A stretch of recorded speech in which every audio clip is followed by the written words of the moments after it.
একদিন ছোট্ট লিনা আনন্দের সাথে একটি সুন্দর ছবি আঁকছিল, কিন্তু হঠাৎ কিছু অদ্ভুত ঘটতে শুরু করলো।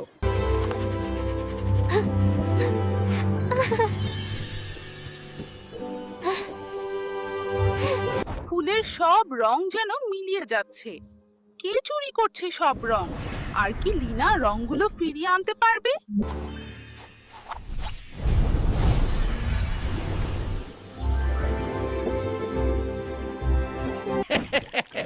সব রং আমি নিয়ে যাব। কে তুমি? কেন আমার রং চুরি করছো?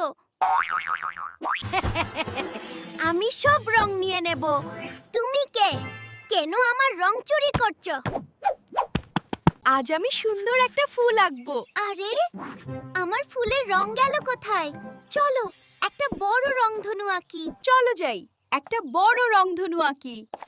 হ্যাঁ, সবাইকে খুশি করতে। যখন রং ভাগ করা হয়, চলো একটা বড় রংধনু আঁকি। হ্যাঁ, সবাইকে খুশি করার জন্য। রং ভাগ করলে পৃথিবী রঙিন হয়। আমি শুধু চেয়েছিলাম সবাই আমাকেও দেখুক। যদি তুমি রং ভাগ করো, সবাই তোমাকে দেখবে। আমি শুধু চাচ্ছিলাম সবাই আমাকেও দেখুক। যদি তুমি রং ভাগ করো, সবাই তোমাকে দেখবে। থামো, পালিয়ে যেও না। তুমি আমাকে ধরতে পারবে না। দাঁড়াও, পালিও না।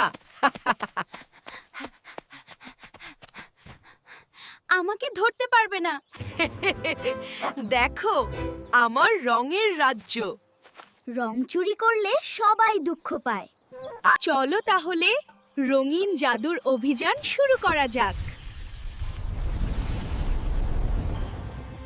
এইভাবে ছোট্ট লিনা আর রাঙ্গো একসাথে পৃথিবীর সব রং ফিরিয়ে এনেছিল, কারণ সুখ। বন্ধুরা, মনে রেখো, রং লুকিয়ে রাখার জন্য নয়, পৃথিবীকে সুন্দর করার জন্য। আমরা পরের গল্পে আবার দেখা করব। লাইক করুন, মন্তব্য করুন এবং শেয়ার করুন। আজকের গল্প এখানেই শেষ।